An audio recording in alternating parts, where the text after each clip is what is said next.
Good morning बच्चों। आज का हमारा टॉपिक है कैपेसिटर। बेटे कैपेसिटर क्या होता है? देखो, capacitor is a device used to store electric charge.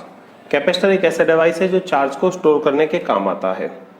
बेटे एक्चुअल में चार्ज को कोई भी कंडक्टर स्टोर कर सकता है, कोई भी कंडक्टर। फॉर एग्जाम्पल कंसीडर ये एक मेटल की प्लेट है। क्या है? मेटल की प्लेट। आप इस मेटल प्लेट को चार्ज देते हो तो आप इसे चार्ज देते रहोगे, ये लेती रहेगी। अच्छा, आपने पढ़ा है किसी भी बॉडी का पोटेंशियल होता है 1/4πε0 Q/R। तो आप जितना ज़्यादा इसे चार्ज दोगे उतना ज़्यादा इसका पोटेंशियल होगा। तो पोटेंशियल प्रोपोर्शनल है चार्ज के। तो जितना ज़्यादा चार्ज दोगे उतना ज़्यादा पोटेंशियल होगा। तो आप इस मेटल को या कंडक्टर को चार्ज देते रहो। ये चार्ज लेता रहेगा। पर कब तक? ये चार्ज को कब तक लेगा? ये चार्ज को तब तक लेगा जब तक इसका पोटेंशियल मैक्सिमम नहीं हो जाता। एक बार इसका पोटेंशियल मैक्सिमम हो जाए उसके बाद ये चार्ज को लेना बंद कर देगा। अब आप कहोगे सर ये मैक्सिमम पोटेंशियल क्या है? बेटा मैक्सिमम पोटेंशियल कितना होगा? It depends on medium. ये इस बात पर डिपेंड करेगा कि मेटल प्लेट किस मीडियम में रखी है, एयर में रखी है, वाटर में रखी है, किस में रखी है। ओके, तो आप इस कंडक्टर को चार्ज देते रहो, ये लेता रहेगा। चार्ज लेता रहेगा तो पोटेंशियल भी बढ़ेगा, और जब इसका पोटेंशियल मैक्सिमम हो जाएगा और चार्ज लेना बंद कर देगा। ओके, तो आपने एक चीज नोटिस करी कि चार्ज और पोटेंशियल डायरेक्टली प्रोपोर्शनल है। चार्ज देते रहो, पोटेंशियल बढ़ता रहेगा। या Q = CV। बेटे यहां पर V क्या है, C क्या है? Here C is known as, C constant of proportionality है। It is known as capacitance. क्या कहते हैं इसे? कैपेसिटेंस। ओके, तो कैपेसिटर एक डिवाइस है जो चार्ज को स्टोर करने के काम आता है। अब कैपेसिटेंस क्या है? बेटे कैपेसिटेंस क्या है? कैपेसिटेंस क्या है? It is the ability of a conductor. Yes, ये किसी कंडक्टर या कैपेसिटर की एबिलिटी है। Capacitor to store electric charge, ये कितना चार्ज ले सकता है। कैपेसिटेंस किसी कंडक्टर की या कैपेसिटर की एबिलिटी है कि वो कितना चार्ज ले सकता है। जितना ज्यादा चार्ज लेगा उसका कैपेसिटेंस उतना ज्यादा होगा, and it is noted bye C। Okay, अच्छा, ऑल्सो इसकी एक और डेफिनेशन है, Q = CV। तो C कितना होगा? Q/V। तो बेटे Q क्या है? Q है चार्ज गिवन टू कंडक्टर या capacitor. Q is the charge given to conductor या कैपेसिटर। और V क्या है? जब आप चार्ज दोगे तो पोटेंशियल बढ़ेगा। V है रेज इन पोटेंशियल। इसका पोटेंशियल कितना रेज हो गया, बढ़ गया। तो कैपेसिटेंस क्या है? Capacitance of a conductor is the ratio of charge given to it and raise in its potential. Capacitance ratio है charge given to a conductor to rise in its potential. Okay, clear. अच्छा बेटे, अब इसकी unit क्या होती है? Unit of capacitance. बेटा capacitance की यूनिट होती है फैरड। क्या होती है? फैरड। इसको F से शो करते हैं। कैपेसिटेंस की यूनिट फैरड है, इसे F से शो करते हैं। इसे डिफाइन कैसे करोगे? C होता है Q/V। कितना होता है Q/V? अगर किसी कंडक्टर को या कैपेसिटर को 1 कूलम चार्ज दे दो और 1 कूलम चार्ज देने पर उसका पोटेंशियल 1 वोल्ट बढ़ जाए तो कैपेसिटेंस 1 फैरड है। कितना है? 1 फैरड। अब आप यहां भी देख सकते हो कि 1/1 1। तो कैपेसिटेंस ऑफ ए कंडक्टर या capacitor, capacitance of a capacitor is said to be 1 farad, किसी भी कंडक्टर का या कैपेसिटर का कैपेसिटेंस 1 फैरड होगा। कब? व्हेन, जब हम उसे 1 कूलम चार्ज दें उसका पोटेंशियल 1 वोल्ट बढ़ जाए। When on supplying 1 coulomb charge to it, on supplying 1 coulomb charge to it, its potential it potential raises by 1 volt. 1 coulomb charge देने पर पोटेंशियल अगर 1 वोल्ट बढ़ गया तो कैपेसिटेंस 1 फैरड है। कितना है? 1 फैरड। तो ये आपको क्लियर हो गया होगा। एक बार थोड़ा सा रिवाइज कर देता हूं। कैपेसिटर एक डिवाइस है जो चार्ज को स्टोर करने के काम आता है। जितना ज्यादा चार्ज दोगे उतना ज्यादा पोटेंशियल राइज होगा। तो Q is proportional to V। ये Q equal to CV, C constant of proportionality known as capacitance. Capacitance ability है टू स्टोर चार्ज और इसकी यूनिट होती है 1 फैरड। बेटा 1 farad is a very very very big unit. ये बहुत बड़ी यूनिट है। किसी भी बॉडी का कैपेसिटेंस 1 फैरड नहीं हो सकता। अब आप सोचोगे सर क्यों नहीं हो सकता? तो अभी एक क्वेश्चन करेंगे, उसमें आपको पता चल जाएगा। क्लियर है? अब हम आगे चलते हैं। इससे आगे तो अब हमारा टॉपिक है capacitance of N isolated sphere. क्या है topic? Capacitance of N isolated sphere. बेटा आइसोलेटेड स्फीयर क्या होता है? आइसोलेटेड स्फीयर मीन्स एक अकेला स्फीयर। ये आपका एक स्फीयर है ऑफ रेडियस r। आपको इसका कैपेसिटेंस बताना है। इट मीन्स ये कितना चार्ज स्टोर कर सकता है, कितना चार्ज स्टोर कर सकता है। तो अभी आपने पढ़ा कैपेसिटेंस होता है Q बाय V। कितना होता है? Q by V।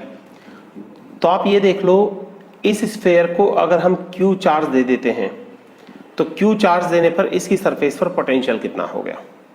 ये बात ध्यान रखना, कभी भी किसी भी बॉडी का कैपेसिटेंस निकालना आए तो आप ये देख लिया करो उसे Q चार्ज देने पर उसका पोटेंशियल कितना हो गया। पोटेंशियल को यहां लगा देना, आपका आंसर आ जाएगा। क्लियर है? तो प्रोसीड करते हैं। Consider an isolated sphere. Consider an isolated sphere of radius r। मान लो एक आइसोलेटेड स्फीयर है of radius r। Let Q amount of charge is given to it. Q amount of charge, कितना charge दिया है बेटा? Charge is given to it. हमने इसे Q चार्ज दे दिया। अब चार्ज देंगे तो पोटेंशियल बढ़ेगा। कितना बढ़ा? Potential on its surface becomes. इसी सरफेस पर पोटेंशियल कितना हो गया? पोटेंशियल होता है 1/4πε0 Q बाय R। R इसकी रेडियस है।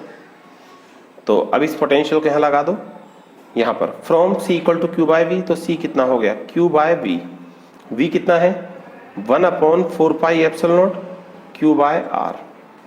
तो Q से Q कैंसिल हो गया, Q से Q कैंसिल हो गया, 4πε0 ऊपर, R ऊपर। तो एक अकेले स्फीयर का कैपेसिटेंस हो गया 4πε0 times of radius of sphere.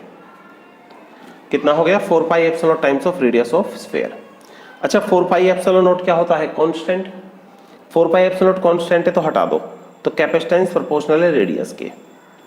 तो एक आइसोलेटेड स्फीयर का कैपेसिटेंस प्रोपोर्शनल होता है उसकी रेडियस के। स्फीयर की जितनी ज्यादा रेडियस होगी, मतलब स्फीयर जितना बड़ा और बड़ा और बड़ा और बड़ा और बड़ा होगा, जितना बड़ा स्फीयर होगा उसका कैपेसिटेंस उतना ज्यादा होगा, यानी ये उतना ज्यादा कैपेसिटेंस ले सकता है। क्लियर? अच्छा अब एक चीज सुनो, हमने कहा था कि 1 farad is a very very big unit. 1 farad एक बहुत बड़ी यूनिट है। किसी भी बॉडी का कैपेसिटेंस 1 फैरड नहीं हो सकता। कैसे नहीं हो सकता? तो थोड़ा सा करते हैं। अभी देखो, अभी हमने क्या बोला कि एक स्फीयर का कैपेसिटेंस डायरेक्टली प्रोपोर्शनल है रेडियस के। अब इस अर्थ पर सबसे बड़ी रेडियस किसकी है? अर्थ की। बेटा अर्थ पर अर्थ से बड़ी रेडियस तो किसी की नहीं है ना। तो अर्थ का कैपेसिटेंस देखते हैं कितना होगा, क्या वो 1 फैरड है या नहीं है। तो क्वेश्चन है calculate capacitance of earth assuming it is sphere of radius बेटा अर्थ की रेडियस कितनी होती है 6.4 इंटू 10⁶ मीटर। तो क्वेश्चन में कहता है कि अर्थ को आप एक स्फेयर मान लो ऑफ रेडियस 6.4 इंटू 10⁶ मीटर, तो अर्थ का कैपेसिटेंस बताओ। तो देखो रेडियस हो गई 6.4 इंटू 10⁶ मीटर, ओके। तो कैपेसिटेंस कितना होता है स्फेयर का? बेटा स्फेयर का कैपेसिटेंस होता है 4πε0 इंटू रेडियस। तो 4πε0 कितना होगा? देखो 1/4πε0 यहां लिख देता हूं, 1/4πε0 होता है 9 इंटू 10⁹। तो 4πε0 कितना होगा? 1/9 इंटू 10⁹ इंटू रेडियस। रेडियस कितनी है? 6.4 इंटू 10⁶। तो कैपेसिटेंस कितना आ गया बेटे? इसको सॉल्व करेंगे तो ये हमारा कितना आएगा? आप कैलकुलेट करके कोशिश करो। 7.11 इंटू 10⁻⁻4 फैराड। तो ये उस अर्थ का कैपेसिटेंस है जो सबसे बड़ी है। बेटा कैपेसिटेंस प्रोपोर्शनल होता है रेडियस के। सबसे बड़ी रेडियस किसकी है? अर्थ की। तो इस अर्थ पर सबसे ज्यादा कैपेसिटेंस अर्थ का ही होना चाहिए ना। तो देखो अर्थ का कैपेसिटेंस कितना है? 7.11 इंटू दिस है ना, तो इसे लिख दो 0.000711 फैराड। तो ये अर्थ का कैपेसिटेंस है। देख लो किसी भी बॉडी का कैपेसिटेंस 1 फैराड नहीं होता ही नहीं है। अब आप देख लो इतनी बड़ी अर्थ है, उसका 1 छोड़ो 0.01 भी नहीं है। 0.000 यहां तक तो 0 ही 0 है, उसके बाद है 7। तो 1 farad is not possible. Clear है? तो अब हम आगे चले। तो ये आपने देखा होगा, तो आपको ये सबको समझ आएगा जब आप वीडियो को देखोगे। अब आगे चलते हैं। अब है बेटा प्रिंसिपल ऑफ कैपेसिटर।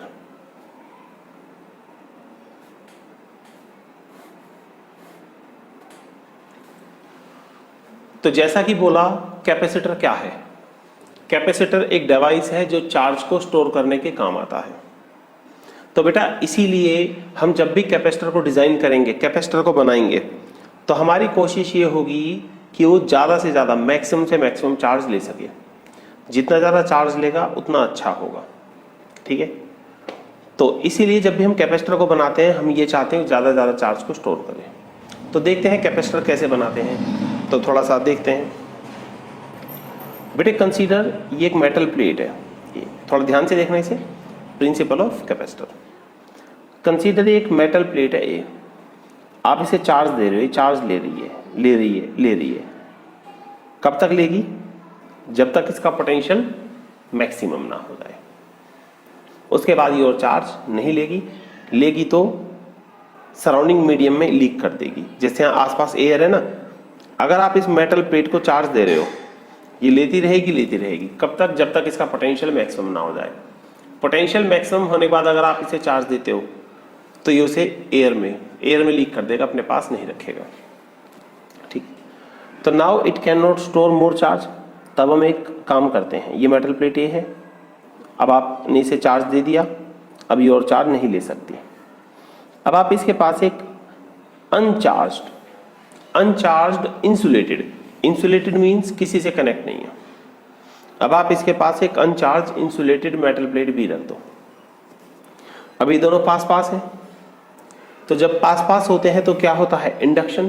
क्या होता है? इंडक्शन। तो इंडक्शन से यहाँ नेगेटिव चार्ज डेवलप हो जाएगा और यहाँ कौन सा चार्ज डेवलप हो जाएगा? पॉजिटिव। अब थोड़ा ध्यान से देखना सब बच्चे।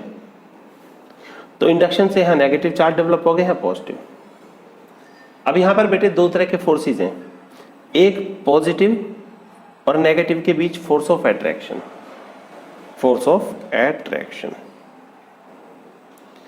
बेटा ये फोर्स ऑफ अट्रैक्शन पोटेंशियल को लो करना चाहता है। ये जो फोर्स ऑफ अट्रैक्शन है चाहता है कि प्लेट ए का पोटेंशियल कम हो जाए। एक पॉजिटिव के बीच क्या है? Force of repulsion. तो पॉजिटिव के बीच फोर्स ऑफ रिपल्शन से पोटेंशियल बढ़ता है। क्या होता है? बढ़ता है। तो अब यहाँ पर दोनों केस हो गए, जहां इनके बीच अट्रैक्शन पोटेंशियल को कम करना चाहेगा, वहीं पॉजिटिव पॉजिटिव के बीच रिपल्शन पोटेंशियल को बढ़ाएगा। तो एक फैक्टर पोटेंशियल को कम कर रहा है तो दूसरा बढ़ा रहा है। अब क्योंकि ये ऑपोजिट चार्जेस पॉजिटिव और नेगेटिव पास पास हैं, positive negative are more closer, positive negative are more closer than positive positive. अब ये दोनों पॉजिटिव नेगेटिव ज्यादा पास हैं देन पॉजिटिव पॉजिटिव। तो ज्यादा पास हैं तो फोर्स ऑफ अट्रैक्शन ज्यादा होगा, तो पोटेंशियल ज्यादा डिक्रीज करेगा, डिक्रीज ज्यादा करेगा। जैसे मान लो 5 वोल्ट डिक्रीज कर गया, कितना डिक्रीज कर गया 5 वोल्ट। ओके, ये दूर दूर है पॉजिटिव पॉजिटिव, तो रिपल्शन थोड़ा सा कम होगा तो पोटेंशियल थोड़ा सा बढ़ेगा, जैसे 4 वोल्ट। तो जहां पोटेंशियल 5 वोल्ट कम हुआ 4 वोल्ट बढ़ा, 5 वोल्ट कम हुआ 4 वोल्ट बढ़ा, तो नेट 1 वोल्ट डिक्रीज हुआ। कितना डिक्रीज हुआ 1 वोल्ट डिक्रीज हुआ। तो here is fall in potential bye very small amount. तो मेटल प्लेट ए का पोटेंशियल थोड़ा सा कम हो गया। अब इसका पोटेंशियल थोड़ा सा कम हो गया तो it can store more charge, ये और चार्ज ले सकती है, क्योंकि कोई भी बॉडी चार्ज को तब तक लेती है जब तक उसका पोटेंशियल मैक्सिमम ना हो जाए। अब इसका पोटेंशियल मैक्सिमम से कम हो गए तो और चार्ज ले सकती है, तो प्लेट ए थोड़ा सा और चार्ज लेगी। अब अगर हम प्लेट बी को अर्थ कर दें, क्या कर दें अर्थ, तो ये पॉजिटिव। अच्छा, अब आपने प्लेट बी को अर्थ कर दिया तो यह नेगेटिव चार्ज है। यहां फार्दर फेस पर कौन सा था पॉजिटिव, कौन सा था पॉजिटिव। तो जब आप इसे अर्थ से कनेक्ट करोगे तो सारा पॉजिटिव चार्ज न्यूट्रलाइज हो जाएगा, अर्थ में चला जाएगा। कहां चला जाएगा अर्थ में, ठीक है। तो अब यहां पर सिर्फ एक ही फोर्स बचा पॉजिटिव नेगेटिव के बीच, फोर्स ऑफ अट्रैक्शन। अब सिर्फ फोर्स ऑफ अट्रैक्शन है, रिपल्शन नहीं है। अब रिपल्शन नहीं है तो पोटेंशियल बढ़ेगा नहीं। अब सिर्फ फोर्स ऑफ अट्रैक्शन है, पोटेंशियल कम होगा, थोड़ा कम, बहुत कम, बहुत ज्यादा कम, 5 वोल्ट कम हो गया, क्योंकि पहले तो 1 ही कम हो रहा था ना, 5 कम हो गया। तो अब ए का पोटेंशियल बहुत ज्यादा कम हो जाएगा। तो ए का पोटेंशियल बहुत ज्यादा कम हो गया तो उसे मैक्सिमम करने के लिए प्लेट ए और ज्यादा, बहुत ज्यादा चार्ज लेगी, क्योंकि कोई भी बॉडी चार्ज तब तक लेती है जब तक उसका पोटेंशियल मैक्सिमम ना हो जाए। तो प्लेट ए और बहुत ज्यादा चार्ज लेगी। अब ये बहुत ज्यादा चार्ज लेगी तो इसके चार्ज स्टोर करने की कैपेसिटी तो बढ़ गई ना। तो it is the principle of capacitor.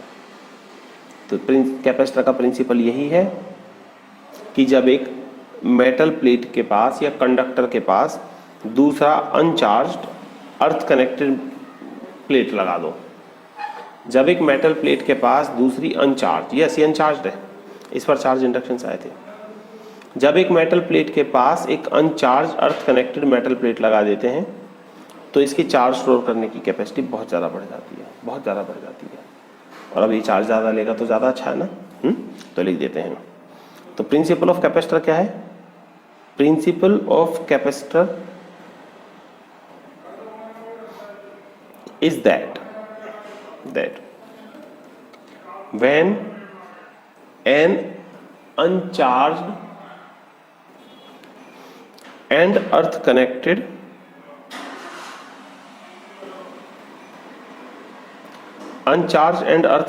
metal plate is placed near a conductor, जब कंडक्टर के पास अनचार्ज अर्थ कनेक्टेड प्लेट रख देते हैं, then ability of conductor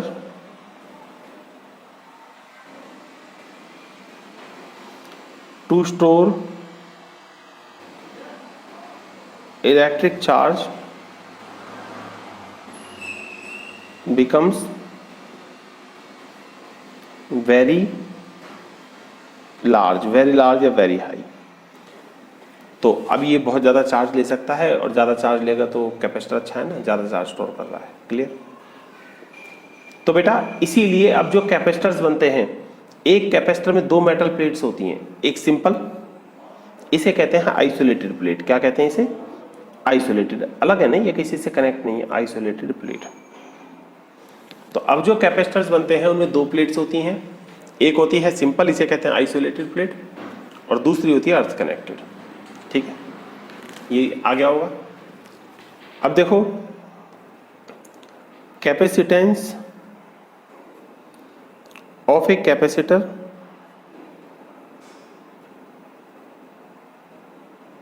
depends on, capacitor का कैपेसिटेंस डिपेंड करता है किस पर? फर्स्ट थिंग है उसकी शेप पर, शेप ऑफ कैपेसिटर। यस बेटा, शेप मैटर करती है। अलग अलग शेप के कैपेसिटर्स का कैपेसिटेंस अलग अलग होगा। कैसा होगा? अलग अलग होगा। सेकंड, कैपेसिटर का कैपेसिटेंस डिपेंड करता है डायमेंशंस पर। किस पर? अभी बोला एक कैपेसिटर में दो प्लेट हैं, एक इंसुलेटेड, आइसोलेटेड जो अलग है बिल्कुल, दूसरी अर्थ कनेक्टेड। तो कैपेसिटर का कैपेसिटेंस डिपेंड करता है इसकी शेप पर, इसकी डायमेंशन। डायमेंशन मतलब प्लेट्स का साइज कितना है, area, area of cross section कितना है, इनके बीच डिस्टेंस कितनी है। Dimensions of capacitor, dimensions of capacitor. और थर्ड, कैपेसिटर का कैपेसिटेंस डिपेंड करता है मीडियम बिटवीन द प्लेट्स, किसकी प्लेट्स के बीच भरा क्या है। Medium between the plates of capacitor. Yes, plates के बीच भरा क्या है आपने। तो जैसे एक कैपेसिटर में दो प्लेट्स हैं,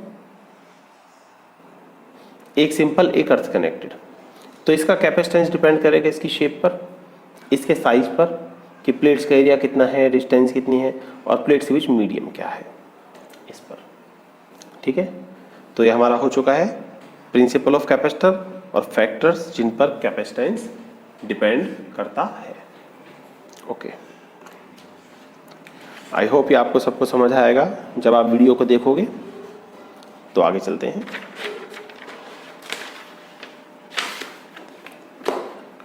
अब है पैरेलल प्लेट कैपेसिटर। क्या है? पैरेलल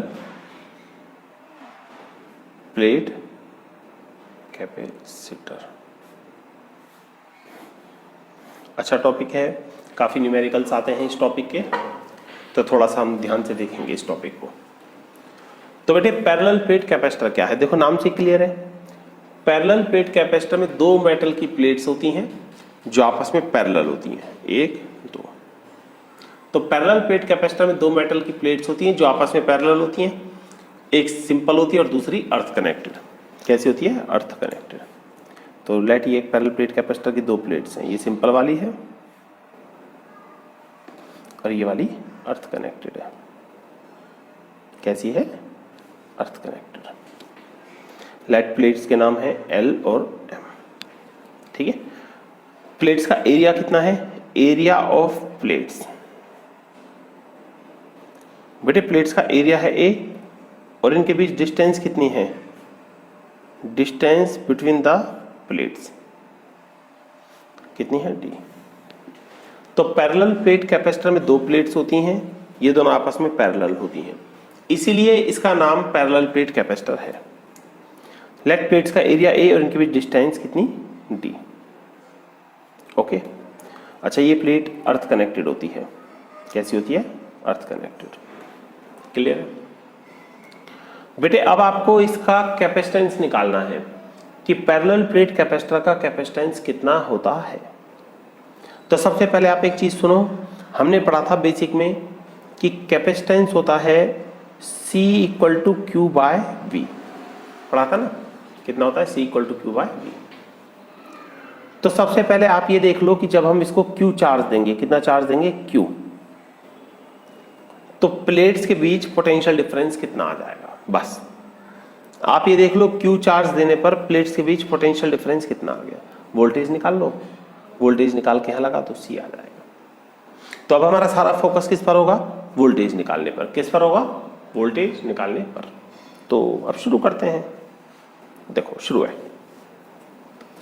कंसीडर ये दो प्लेट्स हैं, आपने इस प्लेट को पॉजिटिव क्यू चार्ज दिया इसको, तो बाय इंडक्शन इसको पॉजिटिव दोगे तो बाय इंडक्शन यहाँ नेगेटिव आएगा और यहाँ पॉजिटिव आएगा। तो बाय इंडक्शन इसे पॉजिटिव दिया तो यहाँ नेगेटिव आया और यहाँ पॉजिटिव आया। कौन सा है? पॉजिटिव। वो पॉजिटिव अर्थ में गया। क्लियर है? तो इसे पॉजिटिव चार्ज दिया तो बाय इंडक्शन, इसे पॉजिटिव दिया तो बाय इंडक्शन लेफ्ट फेस पे नेगेटिव आएगा, यहाँ पॉजिटिव, वो पॉजिटिव अर्थ में शिफ्ट हो गया। ठीक है, अब आप ये देखो इस पॉजिटिव से इस नेगेटिव तक इलेक्ट्रिक फील्ड भी तो होगा। क्या होगा? Electric field. अच्छा, तो electric field between the plates is, बेटा electric field between the plates is, कितना इलेक्ट्रिक फील्ड है प्लेट्स के बीच? अब आप गॉस थ्योरम में जाओ तो गॉस थ्योरम की एप्लीकेशंस में था ना, electric field due to two sheets of charge, तो दो शीट्स का है। तो electric field between the plates कितना होगा? इसका प्लस इसका, तो इसका कितना होगा? सिग्मा बाय 2 एप्सिलॉन नॉट, इसका प्लस इसका। अच्छा, इसका इलेक्ट्रिक फील्ड यहां निकालना है, तो इसका इलेक्ट्रिक फील्ड यहां निकालोगे तो नेगेटिव होगा। कितना होगा? नेगेटिव। ओके। अच्छा, इलेक्ट्रिक फील्ड होता है सिग्मा बाय 2 एप्सिलॉन नॉट। अब इसका चार्ज नेगेटिव है, सिग्मा होता है चार्ज अपॉन एरिया। अब इसका चार्ज नेगेटिव है तो सरफेस चार्ज डेंसिटी भी नेगेटिव होगी। ये स्टेप समझने का है, बस ये समझ आ गया तो पूरा टॉपिक हो गया हमारा। दोबारा बोलूंगा, electric field between the sheets कितना होगा? इसका प्लस इसका, इसका इलेक्ट्रिक फील्ड यहां होगा राइट में।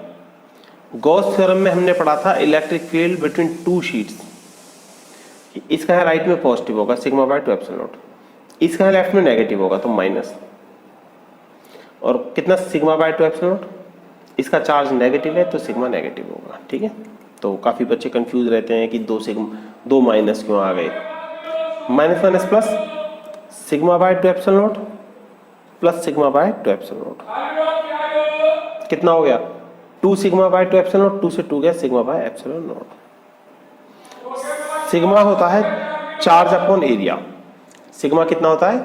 Charge upon area, epsilon not लिख दिया। ठीक है, एज। अच्छा, इलेक्ट्रिक फील्ड यूनिफॉर्म बीच में आप जानते भी होंगे, एक थिन शीट का इलेक्ट्रिक फील्ड डिस्टेंस पर डिपेंड नहीं करता।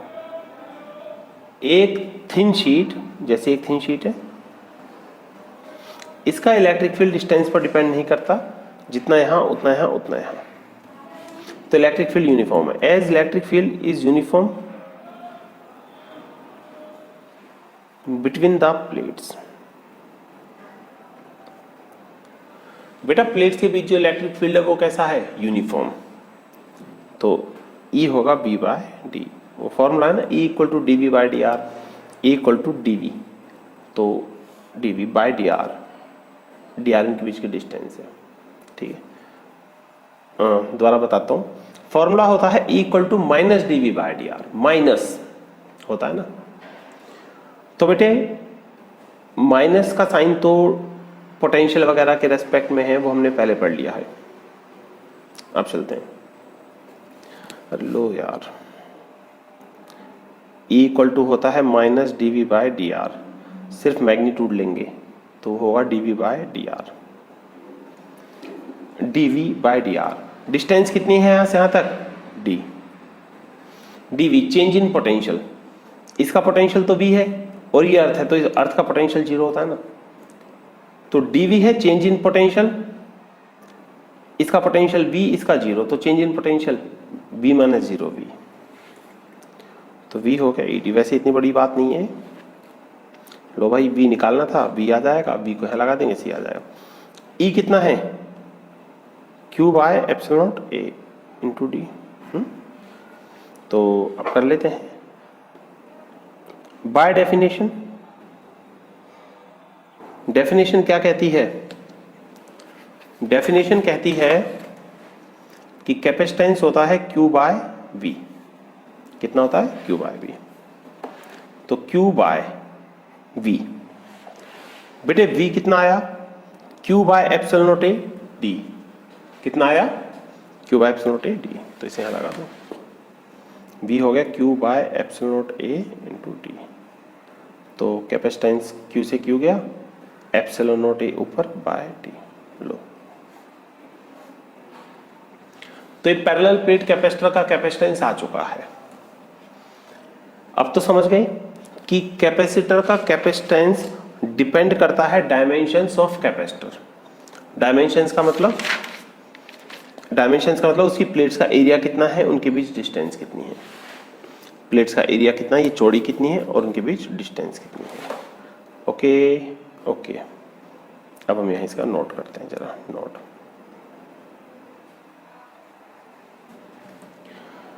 बेटा कैपेसिटर को रिप्रेजेंट कैसे करते हैं, इसका सिंबल क्या है? सिंबल, सॉरी एस थोड़ा सा स्टाइलिश बन गया है। सिंबल पैरेलल प्लेट कैपेसिटर को रिप्रेजेंट करते हैं दो पैरेलल लाइंस ड्रॉ करके, दो पैरेलल लाइन, और वो भी इक्वल। बस दो प्लेट होती है ना, पैरेलल प्लेट कैपेसिटर में दो प्लेट्स हैं, तो पैरेलल लाइंस ड्रॉ कर दो। ठीक है। अच्छा, पैरेलल प्लेट कैपेसिटर भी दो तरह का होता है। एक तो होता है जिसका कैपेसिटेंस फिक्स होता है, फिक्स कैपेसिटेंस। इसके कैपेसिटेंस को आप चेंज नहीं कर सकते। अगर 2 माइक्रोफैरेड है तो 2 माइक्रोफैरेड ही रहेगा। दूसरा होता है वेरिएबल कैपेसिटर।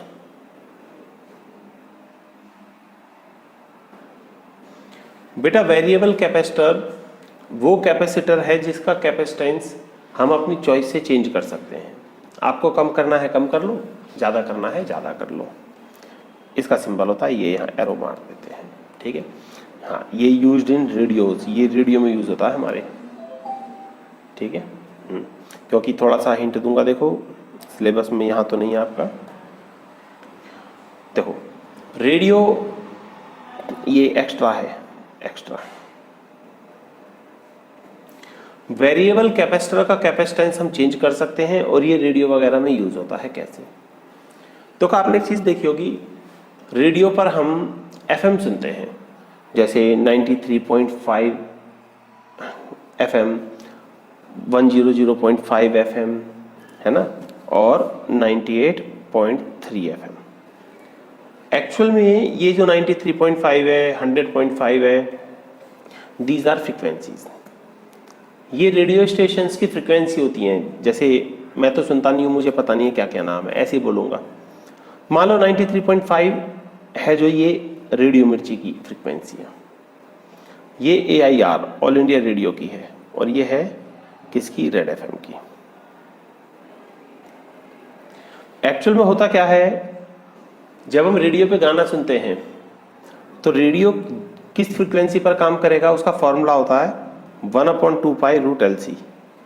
अब ये मत पूछना ये कहाँ से आया, ये आगे आएगा आपका, यहाँ नहीं, आपका आगे आएगा 6th चैप्टर में, 7th में।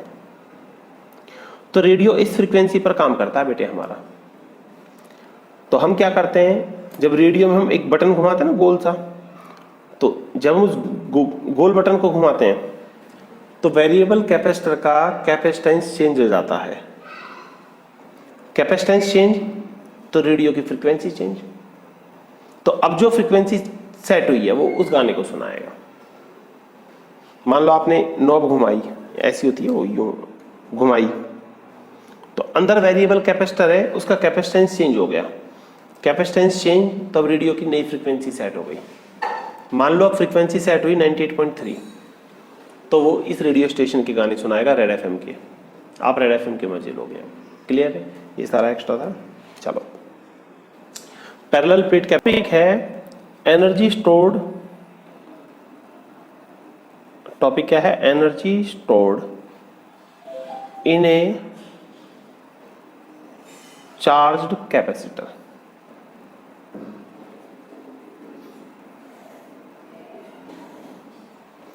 एक चार्ज्ड कैपेसिटर में कितनी एनर्जी होती है? देखो सबसे पहले आप एक बात सुनो, आपको कभी भी एनर्जी निकालनी हो, क्या निकालनी हो? एनर्जी।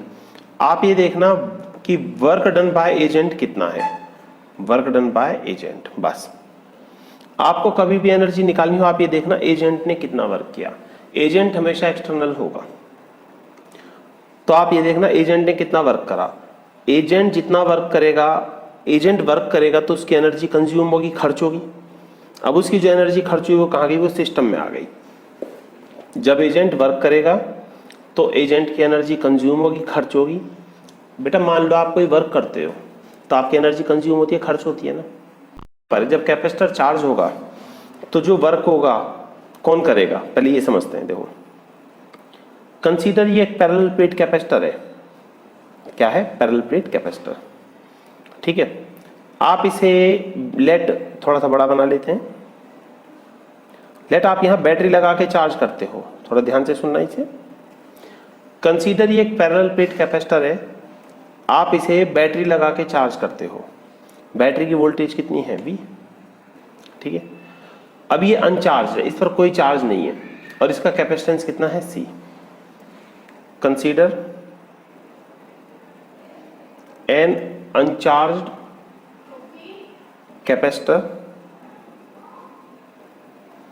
Of capacitance C। एक अनचार्ज कैपेसिटर है ऑफ कैपेसिटेंस C, इसे चार्ज कर रहे हैं एट पोटेंशियल V।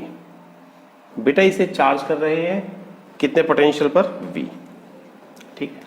ध्यान से देखना, जब हम इस कैपेसिटर को बैटरी से चार्ज करेंगे तो बैटरी से चार्ज देगी, ध्यान से देखना, बैटरी से चार्ज देगी तो लेट बैटरी ने इसे पॉजिटिव चार्ज दे दिया। शुरू में ये अनचार्ज था, इसके पास कोई चार्ज नहीं था, इसने चार्ज ले लिया।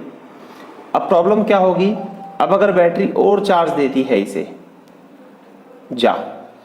अब बैटरी अगर इसे और चार्ज देती है तो इसका पॉजिटिव इस पॉजिटिव रिपेल करेगा, वापस भगाएगा, चल यहां से। तो बैटरी से और चार्ज देगी और ये पॉजिटिव से रिपेल करेगा, चल। तो क्या ये चार्ज यहां अपने आप पहुंच जाएगा, नहीं। इस चार्ज को यहां तक पहुंचाने में बैटरी को वर्क करना पड़ेगा। बैटरी या सेल वर्क करेगा तो इसकी एनर्जी कंज्यूम होगी, खर्च होगी, वो कहां गई, सिस्टम में आ जाएगी। मैं रिपीट करूंगा, शुरू में इस पर कोई चार्ज नहीं था, बैटरी ने थोड़ा सा चार्ज दे दिया। थोड़ा सा चार्ज आने के बाद अब क्या होगा, अगर बैटरी और चार्ज देती है तो ये पॉजिटिव इस पॉजिटिव को रिपेल करेगा, तो ये पॉजिटिव इजीली नहीं पहुंच पाएगा। तो battery has to do work, तो बैटरी को वर्क करना होगा इस चार्ज को यहां पहुंचाने में। तो अब आप ये देख लो बैटरी ने कितना वर्क किया। बैटरी वर्क करेगी तो इसकी एनर्जी खर्च होगी, वो कैपेसिटर में आ जाएगी, ठीक है, और हमारा आ जाएगा एनर्जी स्टोर्ड इन कैपेसिटर। तो पहले हम थोड़ा सा चार्ज सप्लाई करते हैं, ठीक है। तो वर्क डन बाय बैटरी या agent, work done by agent to supply, पहले small charge, to supply dq amount of charge, to supply dq amount of charge to capacitor at potential V is, हाँ भाई, तो dq amount of charge दिया eight potential V, तो कितना work होगा, small charge देने में स्मॉल वर्क होगा। बेटा इलेक्ट्रिकल वर्क है और इलेक्ट्रिकल वर्क होता है QV, कितना होता है QV, तो चार्ज कितना दिया dq। बेटा याद करो, पोटेंशियल होता है ना वर्क डन पर unit charge to move it from infinity to that point, तो इलेक्ट्रिकल वर्क होगा पोटेंशियल इनटू चार्ज। हमने चार्ज कितना दिया dq, ठीक है, ओके। अच्छा, as q equal to CV, तो V कितना होगा Q बाय C, तो dw कितना हो गया, V की वैल्यू लगा दो Q बाय C dq। चलो, ये तो वो वर्क है जो करना पड़ा कैपेसिटर को dq चार्ज देने में, कितना चार्ज देने में, dq। अगर हम कैपेसिटर को q चार्ज देंगे तो कितना वर्क होगा, तो total work done by battery लिख दो, एजेंट लिख दो, बैटरी तो चार्ज करिए, total work done by battery to charge capacitor, to charge capacitor या to supply Q amount of charge to capacitor, Q amount of charge to capacitor is, भाई total कितना work होगा Q charge देने में, तो total work कितना होगा, small work D W को इंटीग्रेट कर दो 0 to Q, 0 to Q, D W कितना है Q by C D Q. कहां से कहां चार्ज कर रहे हो, 0 से क्यू। अच्छा अब आपको इंटीग्रेशन तो आता होगा सबको, इंटीग्रेशन किसका होगा, क्यू का, किसका होगा, क्यू का। और बाय रूल, अब इसमें पावर रूल लगाओ। पावर रूल क्या कहता है, जैसे क्यू है, क्यू की पावर कितनी है 1, कितनी है 1, तो इसमें जितनी पावर है 1 उसमें एक ऐड कर दो, कितना हो गया क्यू स्क्वायर, और फिर उससे ही डिवाइड कर दो। इंटीग्रेशन में पावर रूल है कि क्यू की जितनी पावर है 1 उसमें 1 ऐड करना है, जितनी पावर है 1 ऐड होगा। अगर यहां पावर 3 होती तो 3 + 1 होता, और फिर जो नई पावर आएगी उससे ही डिवाइड करोगे। लिमिट लगा दो 0 टू क्यू, तो ये हो गया 1/2c, 2 बाहर कर दिया 2c। लिमिट लगा दो, लिमिट लगाने का तरीका क्या है, upper limit minus lower limit. तो पहले क्यू की जगह upper limit Q square minus, फिर इसकी जगह लोअर, इसकी जगह लोअर 0 का स्क्वायर, क्यू स्क्वायर माइनस यहां लगा दो 0 का स्क्वायर। तो वर्क कितना हो गया 1/2c क्यू स्क्वायर। तो वर्क कितना हो गया 1/2c Q square, 1/2c Q square. Okay, तो this work appear in capacitor. बेटा ये वर्क कैपेसिटर में आ जाएगा in the form of its energy. तो ये वर्क कैपेसिटर में आ गया in the form of energy. तो so energy stored in a capacitor is, तो कैपेसिटर में कितनी एनर्जी होती है, ½ क्यू स्क्वायर बाय सी। तो ये सारा वर्क कैपेसिटर में आएगा, क्योंकि बेटा देखो कैपेसिटर को चार्ज करने में बैटरी ने इतना वर्क किया, बैटरी ने इतना वर्क किया तो बैटरी कितनी एनर्जी खर्च हुई। अब principle of conservation of energy कहता है कि energy can neither be created nor be destroyed. Energy ना तो बनती है ना बिगड़ती है, एक फॉर्म से दूसरी फॉर्म में कन्वर्ट होती है। तो इसलिए बैटरी ने जो वर्क किया उसकी इतनी एनर्जी खर्च हुई वो कैपेसिटर में आ गई। किसमें आ गई, कैपेसिटर में। अब बस कन्वर्ट करना है, अब तो फ्रॉम Q = CV होता है ना, तो यहां लगा दो 1/2। अगर आप Q की जगह CV लिखते हो तो C square V square, Q square है ना, C square V square by C, तो ये हो गया CV स्क्वायर। ओके, अच्छा एक और फॉर्म, C कितना होगा Q/V, 1/2। C कितना होगा Q/V, तो यहाँ Q/V लिखोगे तो Q तो बच गया, बाय V लिखो, एक V से एक V कट गया, एक V रह गया, खत्म। तो ये आपका हो गया है energy stored in A charged capacitor. तो आप एक बार देख सकते हो पूरा शुरू से। ये था कैपेसिटर अपने आप चार्ज नहीं होता, इसे बैटरी चार्ज करेगी। तो पहले देखो small amount of charge dq send करने में बैटरी ने कितना वर्क किया। पहले स्मॉल चार्ज का वर्क निकालते हैं। देखिए ये work done by agent to supply dq amount of charge. Electrical work होता है qv, तो चार्ज कितना dq, वोल्टेज v। q होता है cv, तो v कितना होगा q/c, तो dw = v की जगह q/c dq। तो ये तो वो वर्क था जो बैटरी ने किया थोड़ा सा चार्ज dq देने में, पर बैटरी ने कैपेसिटर को कितना चार्ज कराया 0 से q, तो टोटल वर्क कितना होगा, स्मॉल वर्क में इंटीग्रेट कर दिया, पूरा आ जाएगा। और ये हमारा टॉपिक हो चुका है energy stored in A charged capacitor.